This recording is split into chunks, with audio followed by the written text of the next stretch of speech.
beginning, we're not at the end, but as we begin to focus on the last questions, most of them have to do with the economy and how we're going to make life better for the citizens and for our nation as well. The last question, I chose it from a group of questions, speaks to two things. First of all, their commitment to their community, and then the fact that as you move forward, whoever is selected to be the congressman, there's going to be a lot of communities that come to you with a lot of projects, a lot of things, and you're their representatives. And I think people here need to be sure that our candidate is willing to work with the communities to make our nation better. I've always believed that you can't really control anything besides that you're most involved in. Our communities are that. Now, the crux, and we'll get additional questions. So the whole argument that we have across the nation has to do with how we're going to fix the problem. This question, our Congress will not make the hard cuts to get spending under control. What entitlement spendings would you cut to balance the budget? Now, I'm going to use that as a text before we move forward with these additional questions. The point is that we're going to have a great debate in Washington about how we're going to balance the books. Same debate with folks in Brunswick County and Johnston County and all through the 7th District. We'll talk about tonight with your wife and your family and your business partners. And at this point in time, we've not had much success in being able to talk to each other in Washington. And we've not had very little success. The Senate doesn't even propose a budget. So the question comes to be, how are we going to get there? Mr. Marion, I'll put the question to you first. How are we going to get from where we're at to a path of this country pulling together to bring ourselves out of this? Mr. Mayor, it starts with 2 words to our current president, and those 2 words are "you're fired." Then from there, make sure that we have a strong conservative majority in the Congress and a strong conservative majority in the Senate so we can start undoing the last 4 years of the encroachment of socialism that I think none of us probably thought we would see in our lifetime happen in a more accelerated way in the last 3 years. That is probably the reason that half of you, being political newcomers, even got involved in the political process to begin with, and I count myself amongst you. So specifically, I've talked about the Republican budget that's been proposed, and again, I'm the only candidate on the stage that's actually openly supported and put my name behind the Paul Ryan plan. Why does that matter? Because when you stand for something, friends, you get attacked. I had $2.5 million of attack ads run against me, with the Democrats quoting meta-scare techniques and all of the things that they did, even against Ronald Reagan. In fact, Michael Reagan had to come and do radio commercials to defend our campaign because these were the same attacks that they've been leveling at Republicans for 30 years. So the demagoguery isn't limited to a specific point in time. And specifically, the reason that I support this budget plan, I want to talk about it. It makes some painful choices for us. Because you know what? The easy choices have been made already. Career politicians have punted the hard choices for a very long time. So now we have to deal with the fact that by 2045, every single dollar of government revenue, every single tax dollar is going to go to pay to Social Security, Medicare, and Medicaid. And if we're not honest in how we reform those, starting with, for example, with Social Security, telling my young friends, and there are a couple of them in the room tonight, in fact, one who's 21 years old, raise your hand in the back. My friend, we're going to have to change the retirement age for you. If you're 55 and older, friends, your benefits are going to be protected. But if you're 55 and younger, we're going to have to start inching the retirement age up. Friends, Social Security is a third rail in politics. Do you know the reason that people don't take positions on it? Because it's scary. But it's time for some courage, and it's time for some committed leadership, and that's what I'm going to bring to the table. Thank you.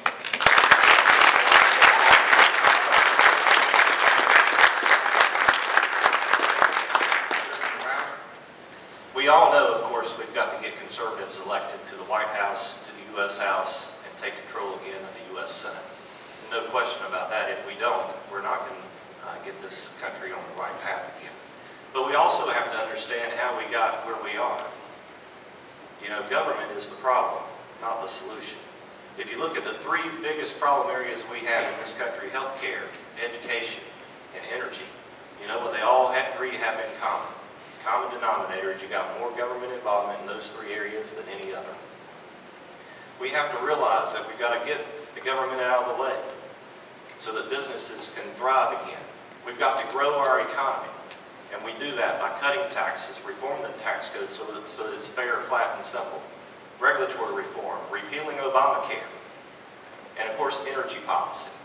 We need to be tapping into every single possible resource we have in this country, and energy will help create jobs. And then we've got to have the courage to cut spending, including entitlement spending.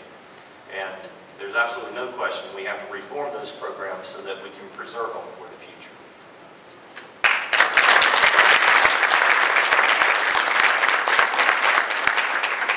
Mr. Crow.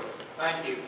I've been running for political office since, I think, 1997, and I've been owner-financed all the time that I've done this. And I have noticed that every year there's more money in politics. You got things that are coming in here. I know my fellow opponents here, there's going to be at least $850,000 spent on this particular campaign. I don't think that money in politics is helping anything. As far as I'm concerned, when you when I get my salary, you don't owe anything. I'm going to do what you tell me to do, and there's not going to be any need to give contributions. I think that's one of the biggest problems. If you want to know who's really riding in the wagon, it's the banksters. We're paying them $400 billion a year straight off the board. And I'll tell you another thing, Social Security, when they call that a tax cut, that is crazy. We have taken 2% out of it, it's $240 billion. That's a bad idea. Thank you. Thank you, Mr. Crow. Next question is to Senator Rouser. What real experience do you have in cutting spending? Significant. I'm the only candidate in this race, and one of the few probably running across the country, that's actually helped craft a budget and cut spending and voted to cut more than $1 billion out of the state budget. As I said earlier, we did remarkable things this last legislative session. We balanced the books without raising taxes. We took the hard hits and we cut the spending. And if you think folks aren't upset about cutting spending, just take a look at my Facebook page. It takes courage. It takes political will. That's one thing that I bring to the table in this race. I've been through the fire. I've been through the political battles. I've been through the legislative battles. And I know how to say no. And the record proves it.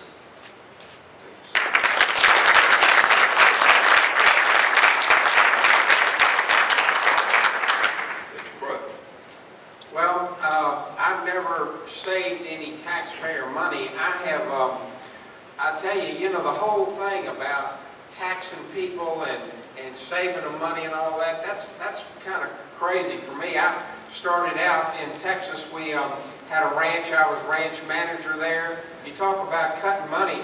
I watched every penny that there ever was on there. We raised cattle. We raised all kinds of different animals and things, and it was hard to make it. I was in the gasoline business. We had, about 100, 110 employees. We had to watch every penny. All I've done for 45 years is cut expenses and live as inexpensively as possible as a member of small businesses. So, no, I haven't gone where Santa Claus gives a whole bunch of money and we're going to save you a little bit here and there. No, my life has been saving money in the private sector, and I believe I can take it to Washington and really save some money.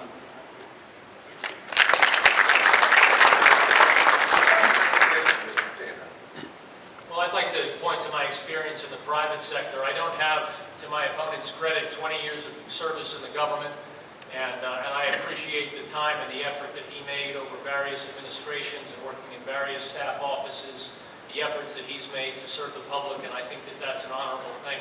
But I'm not sure that 20 years of the same is going to get us a new result. In fact, I think that's actually the definition of insanity. is doing the same thing and expecting a different result. Frankly, I think it's time for some private sector experience. I've worked in the investment banking and the commodity trading world.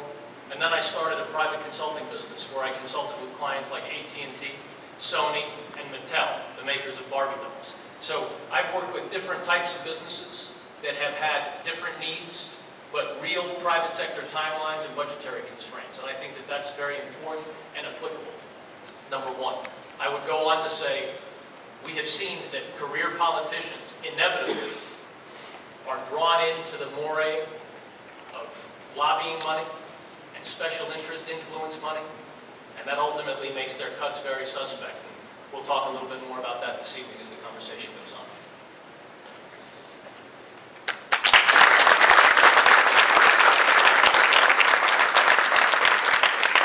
Next question, I'll go to Mr. Pantano. Gas prices. We all are aware, particularly people who drove up here tonight, what we're confronted with is we have to make a choice between going somewhere and eating. What the price of gas has done to our economy, and we're going to have to think back to what happened in 2008 when it broke the banks. The gas got to $4. The question has to do with what effect does the speculation on Wall Street have to do with gas prices. We hear that it's a problem of speculation.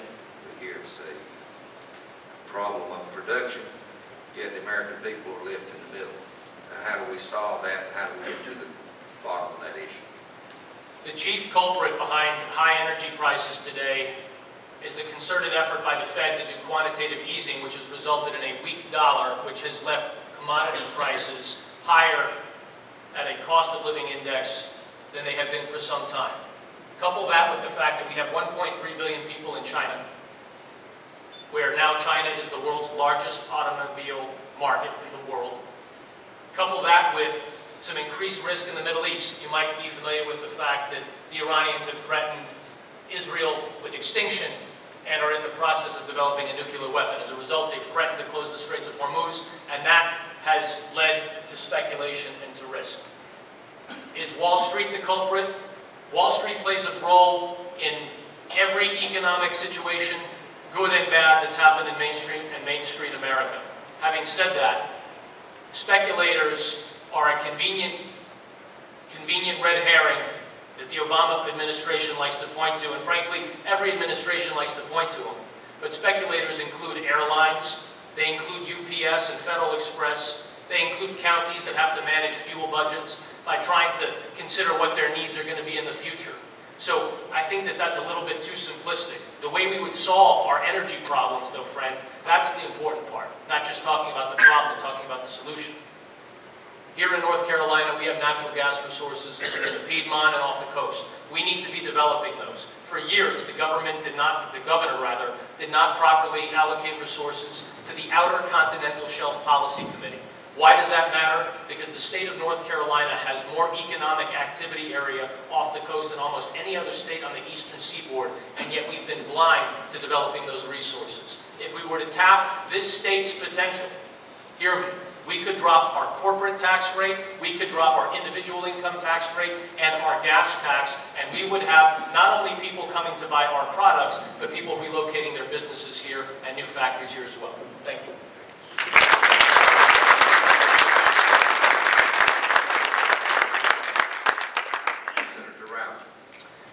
The way to solve this problem is take the liberal bureaucracy's head on in Washington, just like I've done in Raleigh. If you want to reform the government, you got to take their money. Our government is so wound around the axle by the environmentalists and others that we give more priority to a rat, mouse, or any other creature that you can think of than we do to our national security and certainly towards human dignity. We need to be drilling, and we can do so very environmentally sensitively in every part of this country that we have available to us. In Anwar, they want us to drill in Alaska, but we can't. We need to be tapping into all the natural gas off the coast of North Carolina and here in the state of North Carolina. If the rest of the world thought that we were really serious about tapping into every natural resource that we have in this country, the price of fuel would drop dramatically tomorrow.